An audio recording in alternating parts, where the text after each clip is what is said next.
और मेरे पापा आज भी ये चीज़ कहते हैं कि लड़कियां जितनी सुंदर लंबे बालों में लगती है उतनी वो छोटे बालों में नहीं लगती। मतलब मेरे पापा का ऐसा कहना है कि तुम कितने ही मॉडर्न हेयर कट करवा लो, तुम बालों को कलर करवा लो, हाईलाइट्स करवा लो, पर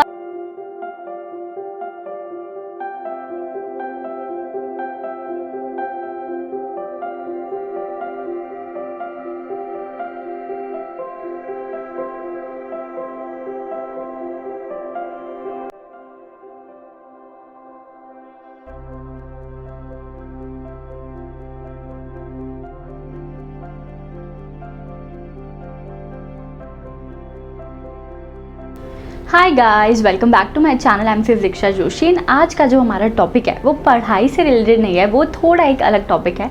सो in this video I am going to tell you my hair care routine, the things that I do to keep my hairs healthy.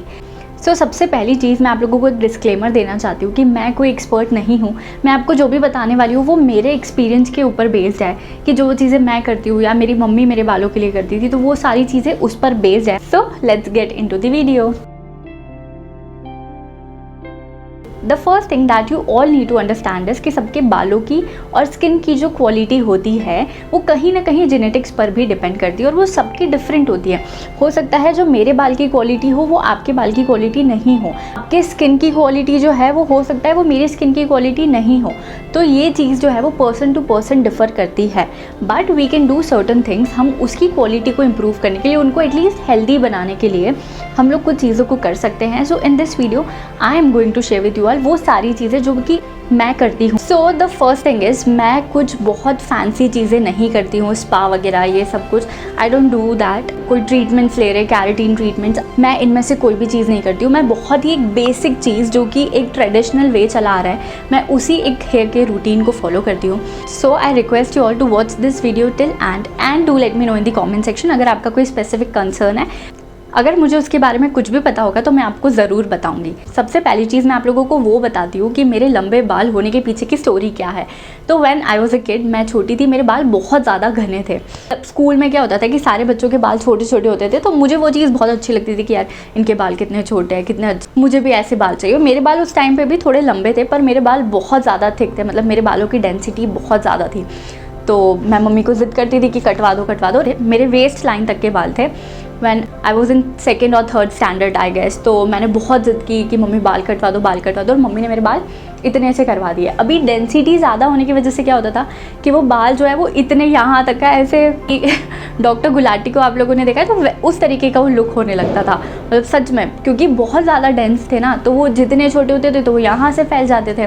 और मेरी मम्मी और पापा दोनों को ना लंबे बाल बहुत अच्छे लगते हैं और मेरे पापा आज भी ये चीज़ कहते हैं कि लड़कियाँ जितनी सुंदर लंबे बालों में लगती है उतनी वो छोटे बालों में नहीं लगती। मतलब मेरे पापा का ऐसा कहना है कि तुम कितने ही मॉडर्न हेयर कट करवा लो, तुम बालों को कलर करवा लो, हाईलाइट्स करवा लो, पर जो अट्रैक्शन लंबे बालों में है वो छोटे बालों में नहीं है। हम लोग छोटे थे तो बहुत सारे वो डिज्नी प्रिंसेस की मूवीज़ आती थी, तो सब लोगों की फेवरेट होती थी सिंड्रेला। और मुझे पता नहीं क्यों वो रैपुंज़ल बहुत अच्छी लगती थी।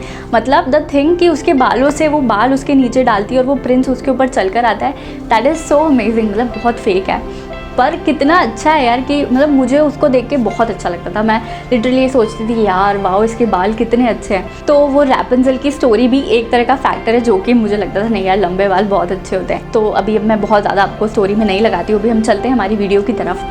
तो क्या क्या चीज़ें हैं जो मैं करती हूँ, तो चीज़ें मैं बताने वाली हूँ वो बहुत बेसिक है। हो सकता है कि आप लोगों को वो पहले से पता होगी पर आप लोग नहीं करते हो, तो अगर नहीं करते हो तो करो यार। तो सबसे पहली चीज़ है ऑयलिंग। अगर मैं हेयर केयर की बात करूँ तो सबसे पहली चीज़ जो आती है दैट इज़ ऑयलिंग। आपके हेयर्स को ऑयलिंग करना बहुत इंपॉर्टेंट है। ऑयलिंग करने से क्या होता है, आपके हेयर्स जो है वो स्ट्रॉन्ग होते हैं, प्लस आपके हेयर्स में एक शाइन आती है।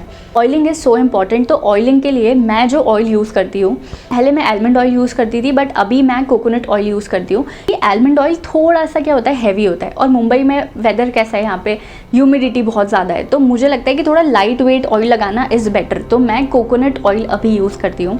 मैं ऑयलिंग कब करती हूँ, ऑयलिंग करना मतलब ऐसे नहीं है कि आपको डेली ऑयल लगा के जाना है, एकदम चंपू बन के जा रहे हो। मतलब मेरा ऐसा पर्सनल मानना है कि अगर मैं बहुत ज़्यादा ऑयल लगाती हूँ या फिर मैं अगर 2 दिन भी ऑयल लगाती हूँ ना, तो मुझे बहुत हेडेक होने लगता है। तो ऑयल मैं कब लगाती हूँ कि जैसे मुझे कल हेयर वॉश करना है, तो आज रात को मैं ऑयलिंग करूँगी और ऑयलिंग करके मैं उसको ओवरनाइट रखूँगी।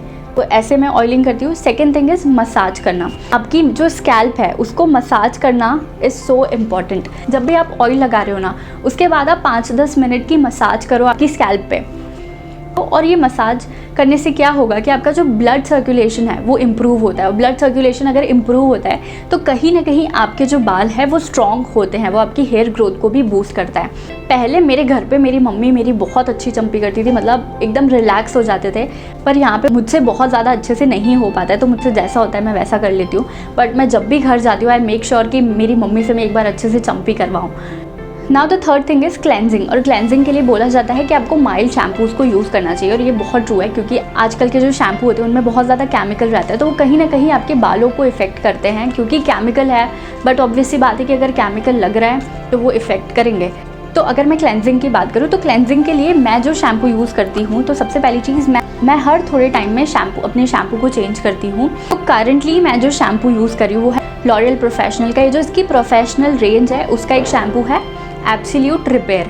अभी ये वाला वो शैम्पू है। अगर मैं आपको क्लोज व्यू दिखाऊं, और हो सकता है आपको उल्टा दिख रहा होगा, मैं इसका पिक्चर आपको साइड में लगा दूंगी, कि पहले मैं पैंटीन का शैम्पू यूज़ कर रही थी। ये शैम्पू अच्छा है, बट हाँ मुझे थोड़ा हेयर फॉल हो रहा है अभी। मुझे हेयर फॉल जब से मैं मुंबई आई हूँ मुझे हेयर फॉल हो ही रहा है, तो मुझे समझ नहीं आता है वो पर्टिकुलरली इस शैम्पू की वजह से हो रहा है या फिर यहाँ का जो वेदर है, यहाँ का जो पोल्यूशन है उसकी वजह से हो रहा है। बट ये शैम्पू अच्छा है। तो फोर्थ थिंग इज़ कंडीशनर। अब बहुत सारे लोग बोलते हैं कि कंडीशनर यूज़ आपको करना ही चाहिए, पर मैं कंडीशनर यूज़ नहीं करती हूँ, मतलब क्योंकि मुझे लगता है कि अगर आप ऑयलिंग कर रहे हो, आप अच्छे से ऑयल लगा रहे हो, तो आपका ऑलरेडी कंडीशनिंग हो ही रहा है। आपको अलग से कोई और केमिकल लगाने की ज़रूरत नहीं है उसके लिए। सो आई डोंट यूज़ कंडीशनर। अभी क्लेंजिंग हो गई आपकी, तो उसके बाद जब बालों को सुखाने के लिए व्हाट आई डू इज़ कि मैं उनको नेचुरली सुखाती हूँ। कि जो ब्लो ड्रायर्स है या जो इक्विपमेंट्स है उनकी हीट से आपके बाल हमेशा ख़राब होंगे, उससे कुछ बहुत अच्छा नहीं होगा। थोड़े टाइम के लिए वो अच्छे दिखेंगे, बट लॉन्ग टर्म की बात करें तो आपके बालों को वो ख़राब करता है। तो ब्लो ड्राई वगैरह मत यूज़ करो। और कुछ लोग जो स्ट्रेटनर्स, कर्लर्स ये सब यूज़ करते हैं, तो मैं तो यही कहूँगी कि ये सब चीज़ें नहीं यूज़ करना चाहिए। अगर कोई ओकेजन है, ओकेजनली आप बिल्कुल करो कि अगर कोई फंक्शन है, कुछ है, तब आप लोग स्ट्रेटनिंग करो, कर्ल करो, बट रोज़ रोज़ नहीं करना चाहिए यार, उससे बाल बहुत ख़राब होते हैं। और मैं वो सारे फैंसी ट्रीटमेंट्स में भी बिलीव नहीं करती हूँ कि कैरेटीन ट्रीटमेंट करवा रहे हैं या फिर स्ट्रेटनिंग करवा रहे, स्मूथनिंग करवा रहे। नहीं भाई, उससे बाल बहुत ख़राब होते हैं। जो असली में बाल है वो बहुत सुंदर है। और एक चीज़ को समझो कि जो हम टीवी में देख रहे हैं, जो हम मॉडल्स को देख रहे हैं, जिनको देख के हम इंस्पायर होते हैं कि इनके कितने फ्लॉलेस हेयर्स हैं, कितने फ्लॉलेस इनकी स्किन है, तो ऐसा नहीं होता। उनकी स्किन भी असली में ऐसी नहीं होती, उनके बाल भी असली में ऐसे नहीं होते। उनके बालों पर कितने सारे ट्रीटमेंट्स होते हैं, कितने सारे लोग होते हैं, उनकी एक डेडिकेटेड टीम होती है जो कि उनके हेयर्स, जो कि उनकी स्किन को मेनटेन करते हैं। तो अलग है, उनका काम ही वो है अच्छा दिखना। तो हम क्यों नहीं नेचुरल रहते हैं? तो हमको क्यों उनको देखकर सोचना है कि हमारे बाल वैसे क्यों नहीं है, हमारी स्किन वैसी क्यों नहीं है? उनका तो काम ही वही है, तो उनको तो रहना ही पड़ेगा अच्छे से।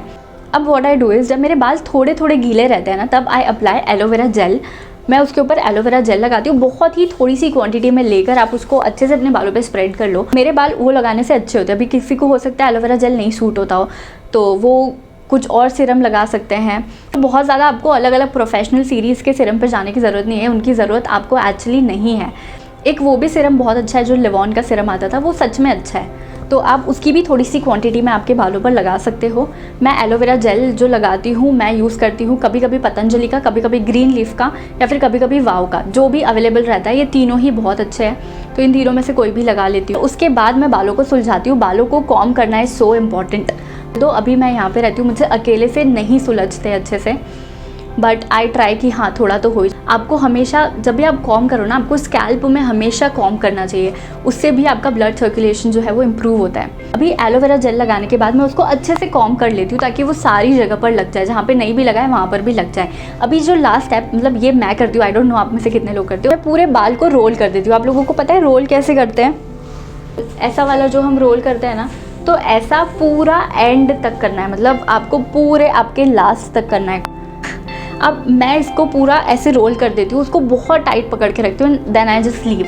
तो वो पूरे ना जो फ्रिज रहता है वो कम हो जाता है, ऐसा मेरा मानना है कि ऐसा होता है, और मेरे साथ ऐसा होता भी है। तो आई डू दिस। तो इसलिए ये मेरे हेयर केयर का एक स्टेप बन गया है कि मैं ये चीज़ करती ही करती हूँ। ये सारी चीज़ें हो गई है जो कि मैं करती हूँ। हम कुछ और बात करें तो हेयर वॉश आपको रोज़ रोज़ करने की ज़रूरत नहीं है, आपके बालों को इतना रिक्वायर्ड नहीं है। आपको वीक में 2 दिन हेयर वॉश करो, that is more than enough.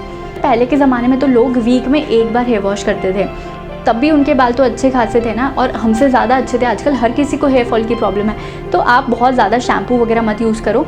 Week में 2 बार हेयर वॉश करो। अगर आप बहुत ज़्यादा पोल्यूशन में जाते हो, आप रोज़ रोज़ बाहर जाते हो, तो 2 बार hair wash is more than enough. और लास्ट चीज़, आपकी जो हेयर्स या स्किन की क्वालिटी होती है वो कहीं ना कहीं आपके इंटरनल चीज़ों पर भी डिपेंड करती है।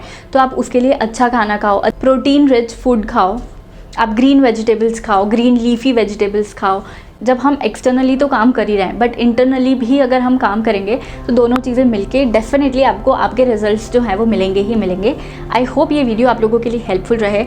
So if you like this video, please like, share and comment, and subscribe my channel if you have not yet subscribed. Bye bye, take care, and also let me know in the comment section अगर आपको कोई और query है तो।